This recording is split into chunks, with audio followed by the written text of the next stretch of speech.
걸림돌은 제거하는 것이 아니다. 오늘 말씀 제목입니다. 마태복음 16장에서 베드로가 예수님께 주는 그리스도시요 살아계신 하나님의 아들입니다 고백하는 장면 나오죠. 예수님이 많은 고난을 받고 죽임을 당하고 3일 만에 부활하실 것이다 말씀을 이어서 했습니다. 그랬더니 마태복음 16장 21절 이후에 22절에 베드로가 예수를 붙들고 항변하여 이르되 주여 그리 마옵소서 이 일이 결코 주께 미치지 아니하리이다. 죽으심에 관하여 부활하심에 관하여 이야기를 했더니 베드로가 죽으시면 안 됩니다. 이때 예수님이 베드로에게 했던 말이 너는 나의 걸림돌이다. 마태복음 16장 23절 예수께서 돌이키신 베드로에게 이르시되 사탄아 내 뒤로 물러가라 너는 나를 넘어지게 하는 자로다. 이걸 쉬운 번역으로 보면 너는 나에게 걸림돌이다 그랬어. 예수님이 베드로에게 걸림돌이다. 자기 유익을 위한 도구로 활용하며 살았다. 이런 이야기겠죠. 반면에 우리 예수님은 모퉁이돌이 되셨지요. 모퉁이돌로 인류를 위한 디딤돌이 되어주셨습니다. 두 종류의 인생이 있는 것 같아요. 걸림돌 인생, 디딤돌 인생. 여러분은 어떤 인생이세요? 걸림돌이 되십니까? 디딤돌이 되십니까? 목사가 여러분 없는 곳에 가서 여러분을 이야기할 때 걸림돌이라 말할 것 같아요? 내 목회에 디딤돌이라 말할 것 같아요? 저 없는 곳에 여러분은 가서 저를 뭐라고 하십니까? 백 목사는 내 인생의 걸림돌이다야. 아니면 우리 목사님은 내 인생의 디딤돌이야. 이렇게 말하십니까? 여러분과 저는 이 두 사이에서 왔다 갔다 하고 있는 것 같습니다. 디딤돌이 되기도 하고 어떤 사람에게는 걸림돌이 되기도 하고. 제가 오늘 하고 싶은 말의 포인트는 여기에 있지 않습니다. 영국의 비평가 역사가 토마스 칼라일은 길을 가다가 돌이 나타나면 약자는 그것을 걸림돌이라고 말하고 강자는 그것을 디딤돌이라 말한다. 제가 말하고 싶은 포인트가 이 내용입니다. 우리 인생의 어려움과 시련을 만날 수 있잖아요. 성공한 사람도 어려움과 시련을 만났어요. 그런데 그것을 이겨내었기에 성공을 했습니다. 걸림돌을 만났지만 극복하고 났더니 그것이 내 인생의 소중한 디딤돌이었습니다. 고백을 하게 되더라는 것입니다. 오늘 본문 이스라엘과 블레셋과의 전쟁에서 승리하고 돌아오는 길에 여인들이 사울보다 다윗을 더 칭찬했습니다. 칭송했습니다. 사울이 다윗을 시기하여 고난의 길로 접어들게 된, 인생이 망하게 된 그 시발점입니다. 7절 여인들이 뛰놀며 노래하여 이르되 사울이 죽인 자는 천천히요 다윗은 만만이로다.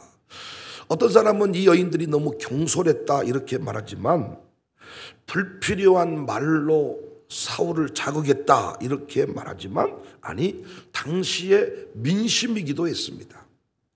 사울은 이미 두 차례 치른 블레셋과의 전쟁에서 이렇다 할 공로를 남기지 못했고 다윗이 골리앗을 무찌른 그 엘라 골짜기는 물론이거니와 요나단이 공을 세운 믹마스 전투에서도 사울은 오히려 회방꾼 역할을 감당했어요. 그러니까 당시 여인들이 이 집 밖에서 일어나는 일을 잘 모르겠지만 이 내용들은 알고 있었습니다.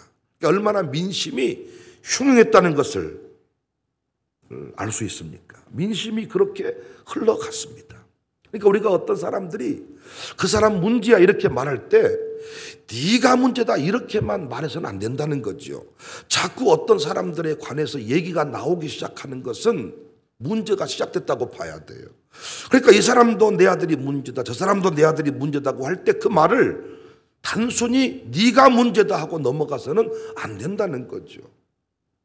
만일 사울이 여인들의 노래를 듣고 하나님과 자신의 관계를 돌아보았다면, 자기 반성의 기회로 삼았다면 어떻게 되었을까요? 그런데 여인들의 노래를 들은 사울은 불쾌했습니다. 그리고 감정이 상했습니다. 8절, 사울이 그 말에 불쾌하여 심히 노하여 이르되 다윗에게는 만만을 돌리고 내게는 천천만 돌리니 그가 더 얻을 것이 나라 말고 무엇이냐. 사울의 시기가 이 불쾌한 감정이 이해가 된다라고 말할지 모르겠지만 여러분 한번 생각해 보세요. 만약 다윗이 골리앗을 물리치지 못했다면 가장 심하게 고통을 당할 사람이 누굽니까? 사울이죠. 가장 많은 욕을 보게 될 사람이 사울이잖아요.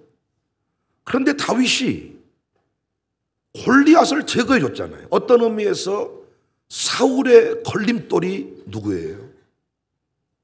골리앗이었죠. 그런데 다윗이 그 천적을 제거해 줬잖아요. 그러면 사울의 입장에서 다윗은 걸림돌이에요, 디딤돌이에요? 디딤돌이죠. 디딤돌로 여기고 그를 축복하고 그와 함께 행복한 동행을 했다면 나라의 절반을 떼어줘도 아깝지가 않잖아요.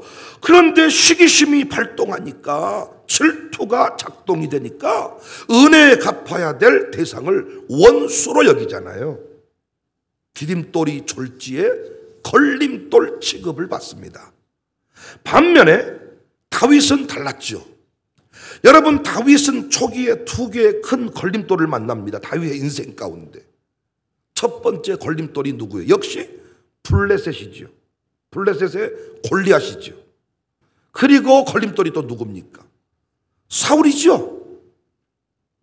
두 사람 모두 다윗을 죽이지 못해서 안달이 난 사람들이었잖아요. 그런데 이 걸림돌들이 훗날 다윗을 망하게 한 게 아니라 다윗의 디딤돌이었다고 고백하게 되잖아요.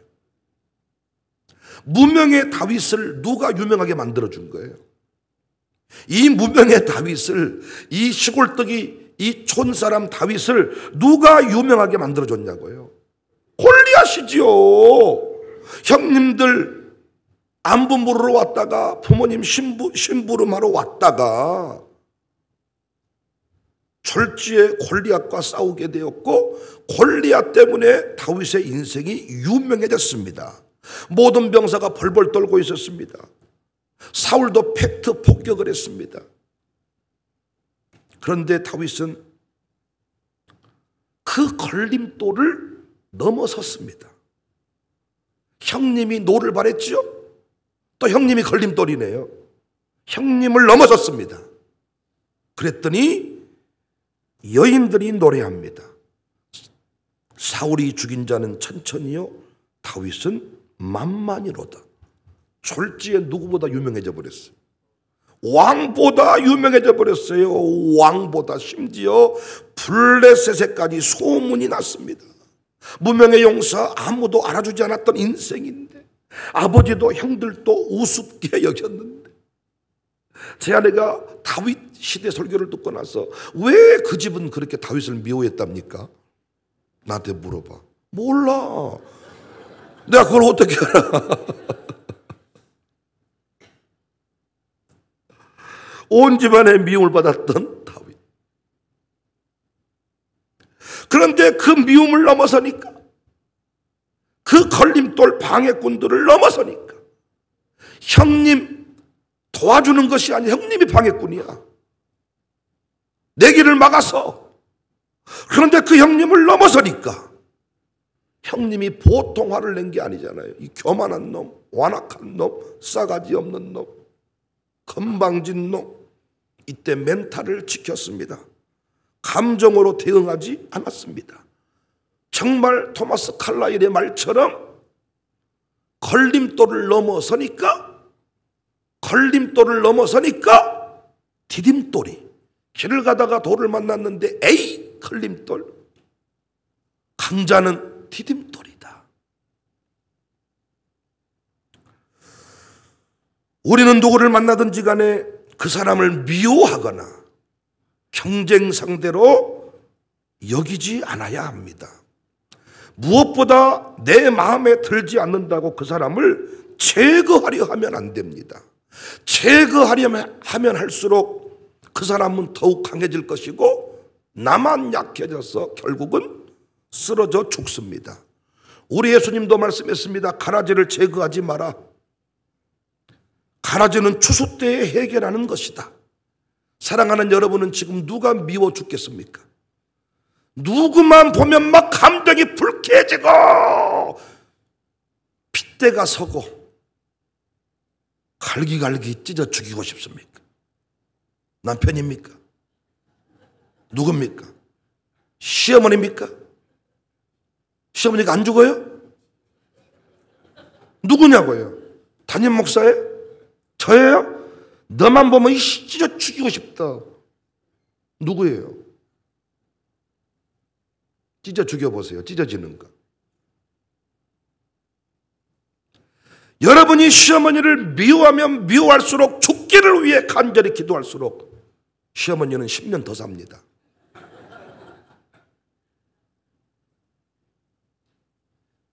그러다 결국은 여러분도 같이 늙어. 그리고 아무것도 못하고 여러분도 죽어.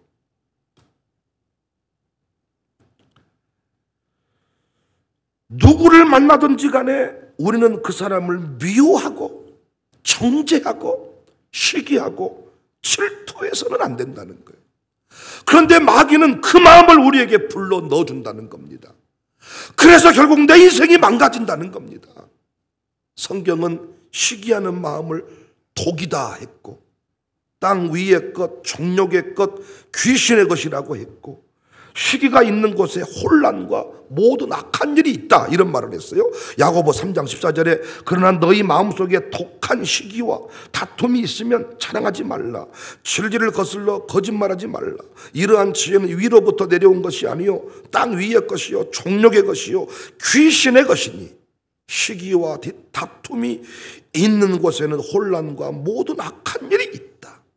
시기심을 관리 못해서 이 분노의 감정을 관리 못해서 망한 사람이 많아요. 목사도 마찬가지겠죠. 미워하는 장로님, 미워하는 집사님 한 사람을 제거하려다가 인생이 끝나. 교회 와서 어떤 장로님이 자꾸 시비를 거니까 시무투표를 붙이고 신임투표를 하고 그 사람이 열받으니까 또 고발하고 재판하다가 은퇴할 때가 됐어. 지난 21일 서울 신림동 칼부림 사건, 여러분 TV에서 보았을 겁니다. 1명 사망, 3명 크게 다쳤는데 범인은 조선, 33살, 30대 그 남성들을 대상으로 이렇게 범행을 하고자 했다. 이런 살해 동기가 정확하지는 않지만은 그 얘기는 분명했습니다. 나는 불행하게 사는데 남도 불행하게 만들고 싶었다.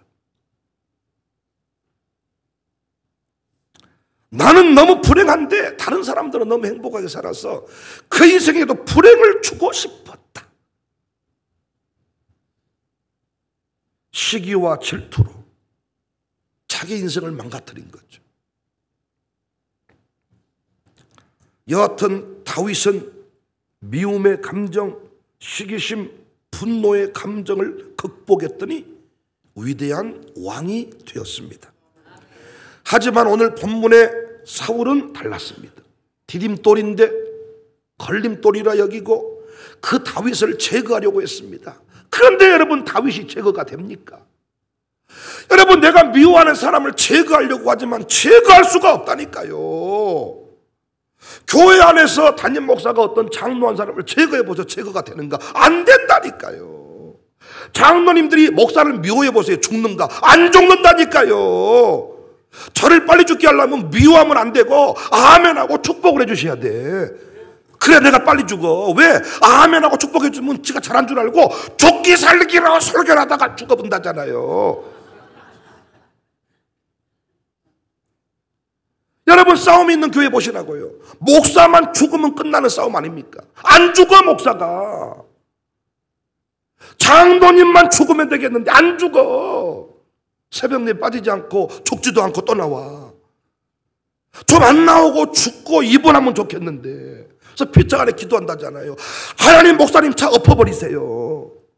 뭔 소리십니까? 하나님, 저 장로님 차 지금 커브 뜨네요. 자, 빵꾸 뻥파. 문제는 그 차가 빵꾸난 게 아니라 다른 장로님 차가 빵꾸나. 다 경험한 바 아닙니까? 직장에서 상사를 미워해. 저 새끼만 죽으면 좋겠는데 다른 놈이 죽어. 나를 도와준 사람이 죽고 나를 괴롭힌 인간은 이야 아침에 갤포스 빨아먹고 이야 나타. 요즘에 갤포스 안 먹나요? 황칠 다 먹고.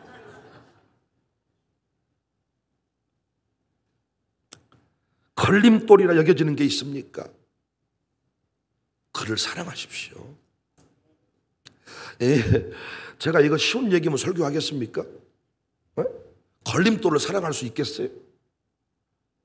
나랑 맞는 게 아무것도 없는데 사랑이 되겠어요? 그래서 기도해야 되는 거예요. 그래서 성령이 아니고는 하나님 나라를 볼 수가 없는 거예요. 죽어 천국 간다는 얘기가 아니잖아요. 그 중에서도 괴로워하는, 나를 괴롭게 하는 장로님이 계시는데도 천국 목회를 한단 말이에요. 거기 하나님 나라를 보고 하나님 나라에 들어간다는 얘기입니다. 걸림돌을 사랑하고 걸림돌을 견디고 걸림돌을 축복하고 미운 시어머니를 견디고 사랑하고 축복하잖아요. 놀라운 일이 벌어져요. 나중에 여러분의 인생 가운데 그 시어머니가 나를 살렸습니다. 그 장로님 때문에 내 목회는 무너지지 않았습니다 라고 고백을 하는 것을 보아요.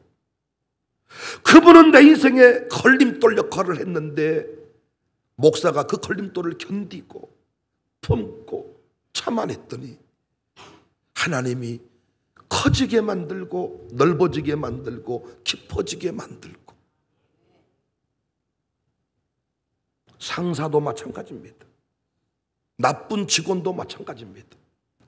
요즘에 법적으로 그렇게 될 수도 없지만은 여러분이 감정이 상해서 어떤 놈이 미워서 그 직원 하나 잘라내보세요. 잘라지는가? 안 잘라질 겁니다. 나중에 그 직원이 해코지하고 그 직원이 나가서 똑같은 일을 차려버리고 아마 나의 가장 강력한 안티가 아마 그 직원일 겁니다. 담임 목사 입장에서 부목사나 직원들을 정리하는 것이 그와 같습니다. 감정을 따라서 잘라버리고. 요즘에는 물론 반대야. 부목사님이 갑이고 담임 목사가 을이지만은 왜 자르면 둘 부목사가 없어요. 시골에서는 지금 부목사님 모시기가 담임 목사 모시는 것보다 더 어렵다 그래요. 담임 목사 청빙한다 그러면 58통 이력서가 들어오는데 부목사 청빙하면 한 통도 안 들어와. 그래서 아주 경쟁률이 치열해. 옛날에는 감정적으로 목사님이 너 잘라버리고 너 나가 뭐 이런 식으로 했을 때가 있죠. 그런데 그 친구가 나가서 가장 강력한 안티가 됩니다. 가라지는 뽑는 게 아니다. 가라지는 추수 때에 정리하는 것이다. 가라지는 내 소관이 아니다. 디딤돌은 내가 뽑을 수 있는 게 아니다. 견뎌라. 어떤 회의를 할 때도 반대를 일삼는 사람이 있어요. 걸림돌이잖아요. 근데 그 걸림돌을 제거하면 안 돼. 그 이상한 말 했다고 야당이라고 그 친구를 미워해버리면 안 돼. 그를 견디는 거예요. 품는 거예요. 그 친구가 그 사람이 그렇게 말해준 것이 감사하다 말이 나올 때까지 기도해야 되는 거예요. 나중에요 깨닫게 됩니다. 당신이 그렇게 말 안 했더라면 큰일 날 뻔했다. 그때는 그게 너무 서운하고 그 사람이 너무 나를 힘들게 하는 것 같았지만은 아니, 그걸 견디고 품고 참아내면 훗날 당신 덕택에 이렇게 목회가, 이렇게 건축이, 이렇게 사역이 잘 됐습니다. 고백하게 됩니다. 디딤돌을 제거하려고 하면 내 인생이 망가지지만, 이 걸림돌을 제거하려고 하면 내 인생이 망가지지만, 두 개 갔다 갔다 헷갈리는데 잘 연결하세요. 여러분은 그런 것만 듣고 계시니까 걸림돌을 제거하려고 하면 인생이 망가지지만, 걸림돌을 품고 사랑하고 기다리고 축복하면 내 인생이 살아난다는 거예요.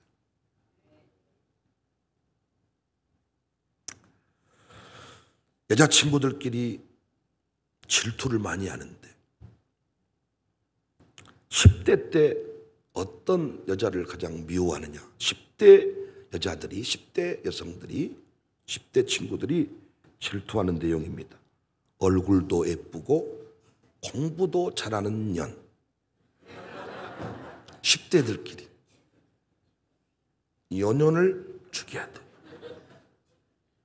20대는 성형수술 했는데 표시 안 나고 예뻐진 친구. 다른 사람들이 몰라. 눈이 참 예쁘시네요. 썩을려.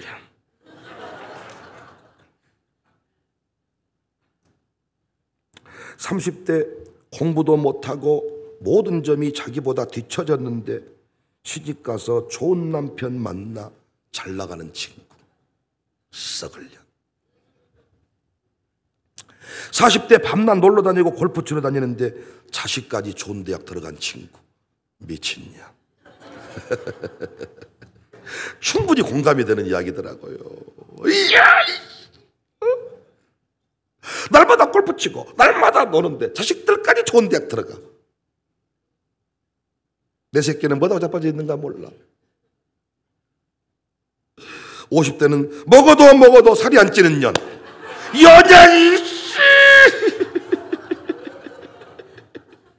나는 물만 먹어도 살 찌는데 저것은 허벌나게 먹는데 왜 나보다 밥을 2배 3배 먹는데 살이 안 쪄. 죽이고 싶다는 거예요. 60대는 건강하고 돈이 많은 친구. 둘 중에 하나가 없어져야 돼. 60대 건강도 하고 돈도 많고. 60대 되니까 건강은 있는데 돈이 없어서 문제더라고요 보니까. 70대 자녀는 효도하고 남편도 건강한 친구. 남편이 아파가지고 남편 수다발이 하다가 그냥 인생이 끝나는데 자녀는 효도를 잘하고 남편이 건강해서 오히려 부인을 도와주는 친구. 80대는 그 친구가 아직도 살아있는 친구. 이야, 이 여인들의 그 시기심과 질투심, 이게 여인만의 문제겠습니까? 목사들의 시기심과 질투심도 엄청납니다. 말씀드렸잖아요. 다른 교회 부흥 상관없다니까요. 그런데 내가 아는 사람의 부흥은 안 된다니까요. 그 새끼는 안 된다니까요. 그런데 그 부흥을 견뎌. 왜? 나보다 공부 못한 친구인데 부흥했다 그래. 근데 그 부흥을 견디고 와서 세미나 듣고 그 부흥을 축복하고 그 부흥을 인정해 주잖아요. 그러면 그 인생이 성장하고 폭발하는데 절대로 안 오잖아요. 그래서 내 인생의 땅끝은 어디다? 내 동기다. 동기들이 밥 먹으러는 날마다 옵니다. 우리 교회에. 절대 제 세미나에는 안 옵니다. 서울에서는, 부산에서는 돈 주고 우리 세미나 받으러 오는데 공짜로 밥 준다 그래도 안 옵니다. 왜? 그 새끼 부흥은 안 되는 거예요. 그런데 힘들죠. 학교 다닐 때 뻔히 같이 교실 안에서 봉숭아 학당처럼, 신대원 가보시면 봉숭아 학당이요. 나이가 할아버지 나이, 뭐 아버지 나이, 삼촌 나이, 친구 나이 웃겨가지고 갑자기 앞에서 엉뚱한 소리 뿡뿡하고, 갑자기 봉숭아학당이야 이게. 맹구가 선생님 갑자기 은혜로 갑시다 막 이러고, 갑자기 밑도 끝도 없어. 진짜 다 연령직이 출발해가지고 뻔히 그렇게 한 교실에 살았는데 어떻게 그 친구가 하는 컨퍼런스에 와서 세미나를 들을 수가 있겠냐고. 자존심 상해서 네가 뭘 알겠냐 말이야. 그거 다른 사람 몰라도 네가 하는 말은 듣기 싫단 말이야. 그런데 그 말을 견디고 그걸 축복하고 그걸 인정할 때 그것이 어떤 내 목회의 전환점이 되고 디딤돌이 되고. 사랑하는 여러분, 우리는 절대 누구를 만나든지 시기하지 말고 질투하지 말고 분노하지 맙시다. 우리 당회원들이 새로 우리 당회에 오셨는데 모르겠습니다. 신임 당회원들이 우리 당회를 보고 멀리서 바라봤던 당회와 이 안에 들어와서 보니까 이야, 꼬락서니 하고는 이것이 당회였냐. 이야, 후배들한테 아야 창노하지 마라, 안수집사까지가 딱 좋다, 이런 마음인지 모르겠네. 그런데 그걸 뭐 해야 돼? 견뎌야 돼.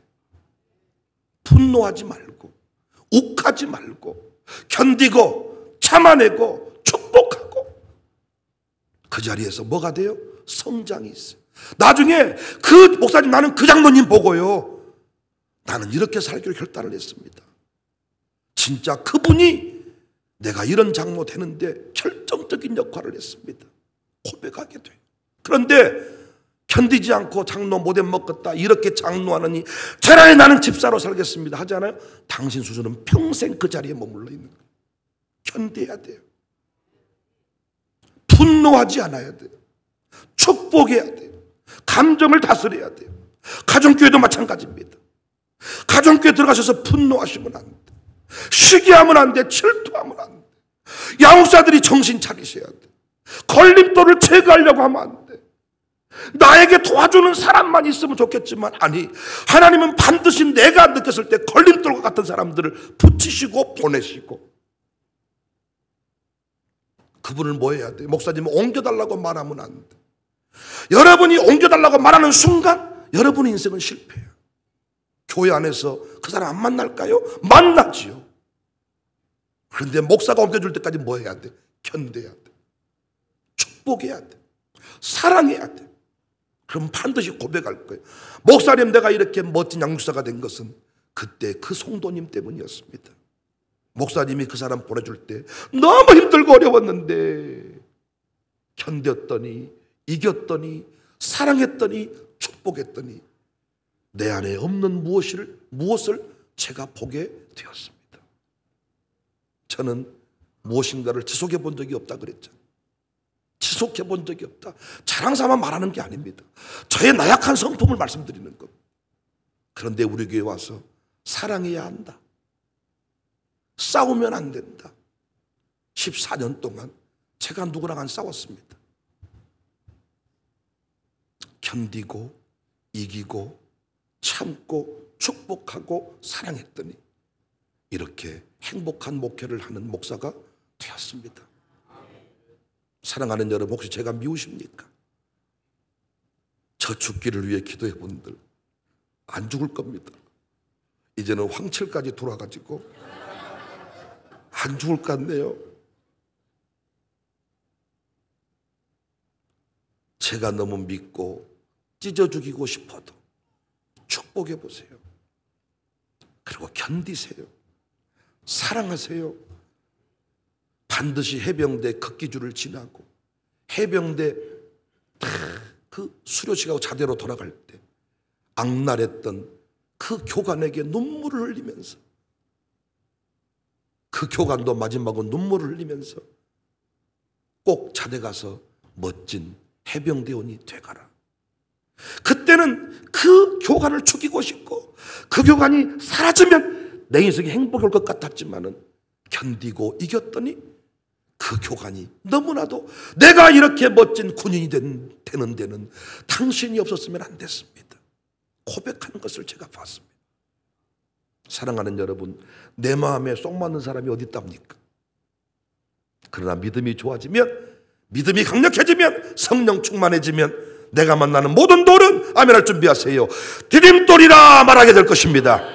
할렐루야. 오늘 어디에 가든지 간에 다 내 인생의 디딤돌입니다. 어느 세미나에 가든지 간에 어떤 일 하든지 간에 다 우리 목회, 우리 교회 부흥의 디딤돌이다 말할 수 있기를 주님의 이름으로 축복합니다. 걸림돌은 제거하는 것이 아닙니다. 그럼 뭐 하는 거예요? 품는 거예요. 기다리는 거예요. 사랑하는 거예요. 축복하는 거예요. 기도하겠습니다.